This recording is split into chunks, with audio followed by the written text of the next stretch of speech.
There's something almost unbearable about loving someone who doesn't love you back. Not the sharp sting of rejection that comes once and fades, but the slow, persistent ache of wanting someone who remains just out of reach. You text, they barely reply.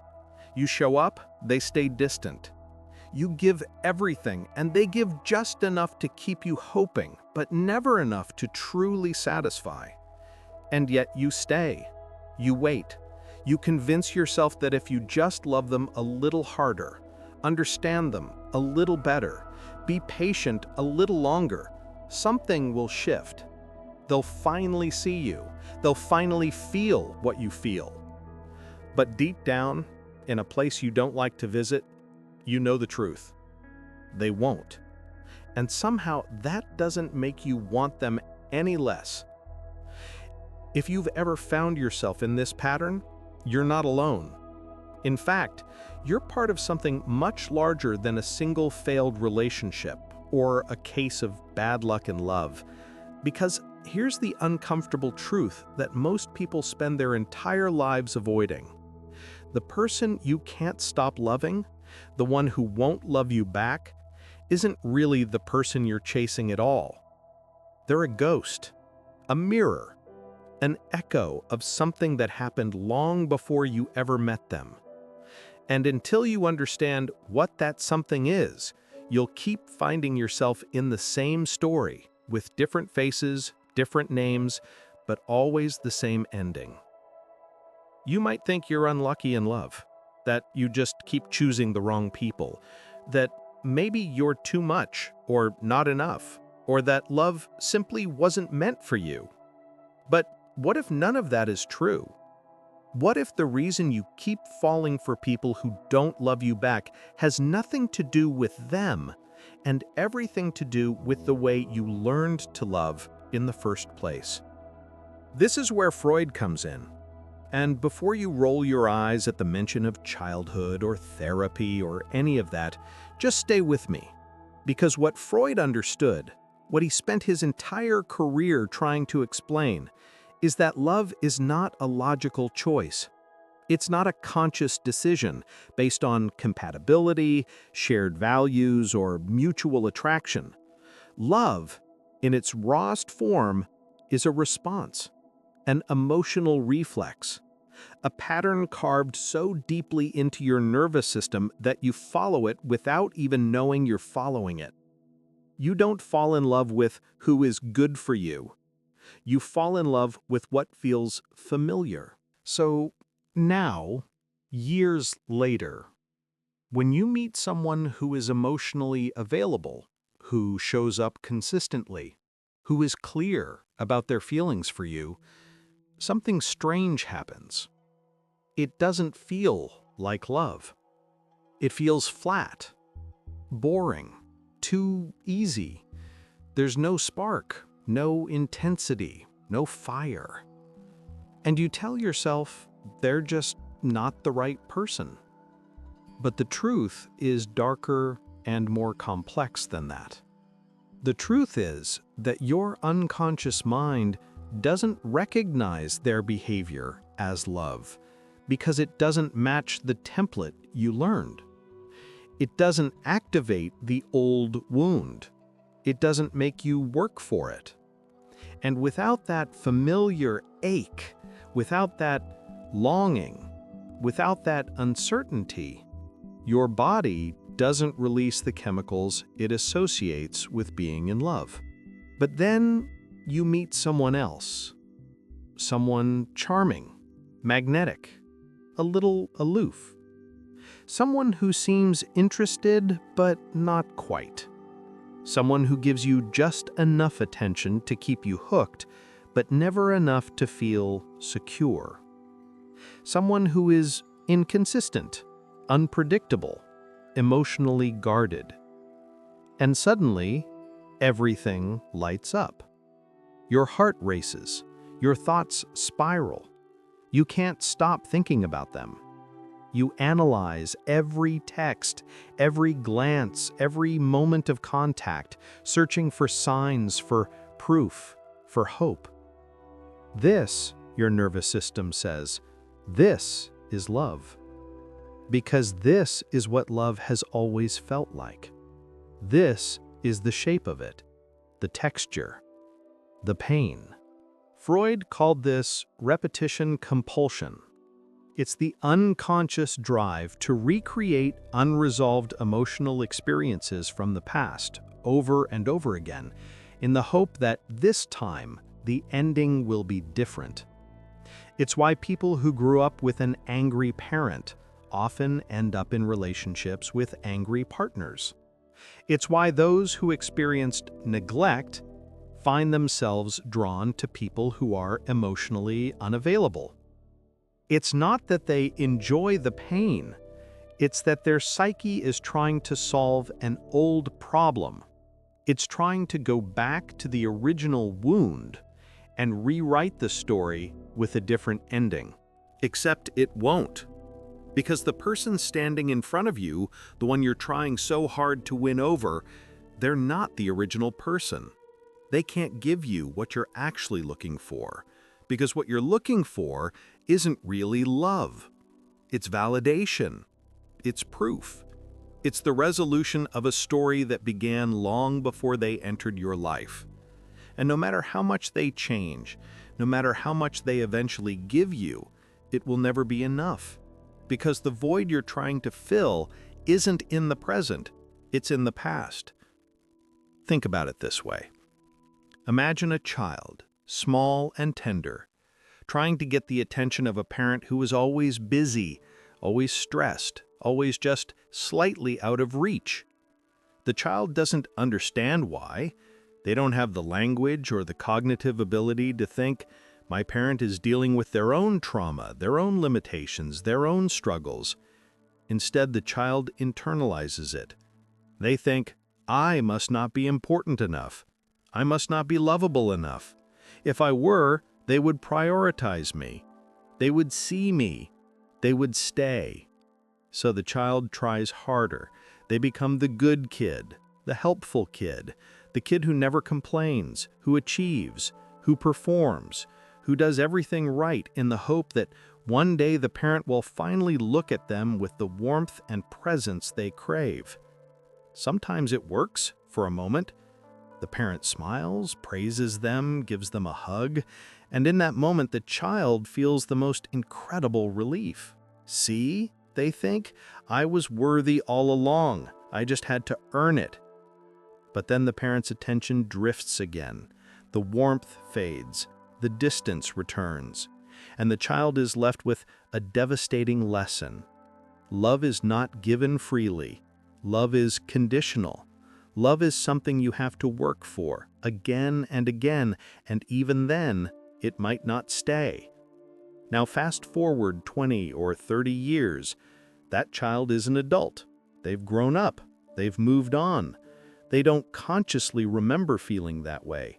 But the lesson remains, encoded in their nervous system, shaping every romantic choice they make. When they meet someone emotionally available, someone who offers consistent love without conditions, it doesn't compute. It doesn't feel real. It doesn't activate the old program. But when they meet someone distant, someone who has to be convinced, someone whose love feels like a prize to be won, everything clicks into place. This is the game they know how to play. This is the dance they've been rehearsing their entire life.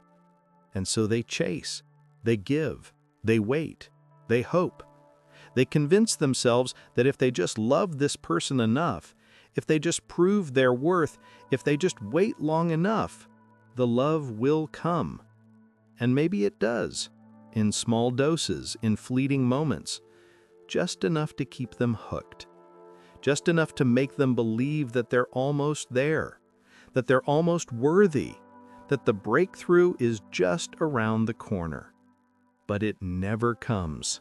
Not really, because the person they're chasing isn't capable of giving them what they need. Not because they're a bad person, but because they're the wrong person. They were never meant to heal that wound. They were only ever meant to mirror it. This is the trap. This is the thing that keeps people locked in patterns of unrequited love for years, sometimes decades. They think they're in love with the person in front of them, but they're not. They're in love with the possibility of finally being enough.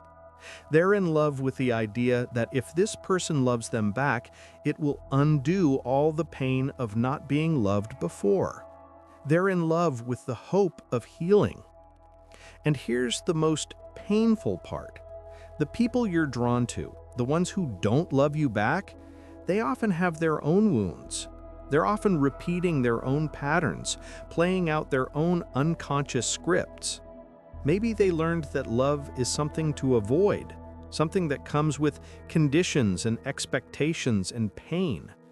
Maybe they learned to protect themselves by staying distant, by never letting anyone get too close. And so you, with your open heart and your endless capacity to give, become a threat. Not because you're doing anything wrong, but because your love asks them to feel, to be vulnerable, to risk being hurt. And they can't, or they won't. Either way, the result is the same. So you're left loving someone who can't love you back, and they're left pushing away someone whose love they can't receive. Two people, two wounds, two patterns, locked in a dance that neither of them consciously chose. But here's the truth that can set you free. Once you see the pattern, once you understand that you're not actually chasing the person in front of you, but the ghost of someone from your past, everything changes. Because suddenly the spell breaks. The person you thought you couldn't live without becomes just a person. Flawed, limited, human, and the desperate need to make them love you starts to lose its grip.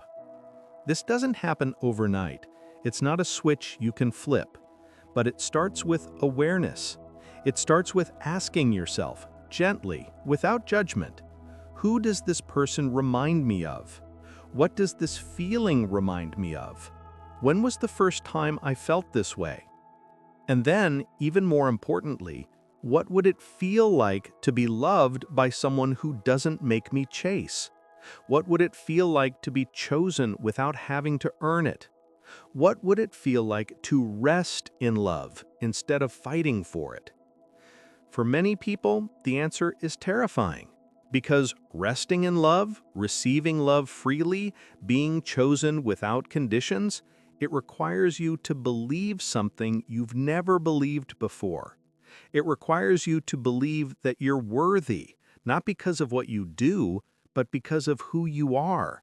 And if you've spent your entire life trying to earn love, trying to prove your worth, that belief feels impossibly far away. But it's not. It's closer than you think. It starts with the smallest acts of self-compassion.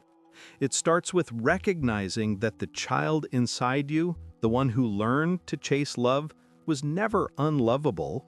They were just surrounded by people who couldn't give them what they needed. And that wasn't their fault. It wasn't a reflection of their worth. It was a reflection of other people's limitations. And the same is true for you now. The fact that someone doesn't love you back doesn't mean you're unlovable. It means they're not the right person. It means they can't give you what you need, not because you don't deserve it, but because they don't have it to give. And that's okay. You don't need them to change. You don't need them to finally see you. You need to see yourself. You need to see that the love you've been offering to people who don't want it, the patience, the devotion, the endless hope, all of that is precious. All of that is valuable. And all of that deserves to be given to someone who can meet it, who can match it, who can return it. Not because they have to, not because you've earned it, but because they want to. Because loving you is easy for them. Because you don't have to convince them of your worth. This is the shift. This is the healing. It's not about finding the perfect person, it's about finding yourself. It's about learning to recognize what healthy love actually feels like, even if it feels unfamiliar at first. It's about choosing people who show up, who are consistent, who are emotionally available, even if they don't trigger that old wound, even if they don't make your heart race with longing and uncertainty. Because real love, the kind that actually nourishes you, the kind that actually heals you, it doesn't feel like chasing. It doesn't feel like proving. It doesn't feel like waiting. It feels like coming home. It feels like safety. It feels like being seen fully and completely, and being loved not in spite of who you are, but because of who you are. And you deserve that. Not someday when you finally become good enough, but right now, exactly as you are, with all your wounds, all your patterns, all your history, you deserve to be loved in a way that doesn't hurt, in a way that doesn't require you to shrink or perform or chase, in a way that simply is. So if you find yourself loving someone who doesn't love you back, be gentle with yourself. Don't judge yourself for it. Don't shame yourself for it. Just notice it. Notice the pattern. Notice the feeling. And ask yourself, what am I really looking for? What am I really trying to heal? And then, slowly, courageously, turn toward the real work.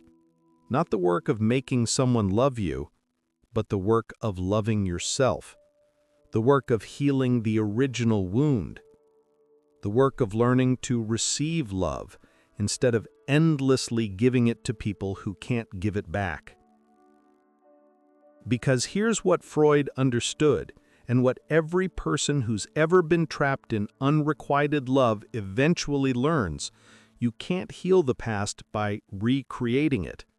You can only heal the past by feeling it, understanding it, and then choosing something different, something new, something that doesn't hurt.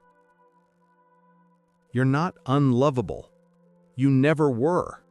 You simply learned love in a painful form, and now your heart keeps returning to that pain because it feels like home. But home can change. Love can change. You can change. And when you do, when you finally release the ghost you've been chasing, you'll find something extraordinary waiting for you. Not a person who makes you prove your worth, but a person who already sees it. Not a love you have to earn, but a love you can finally, freely receive.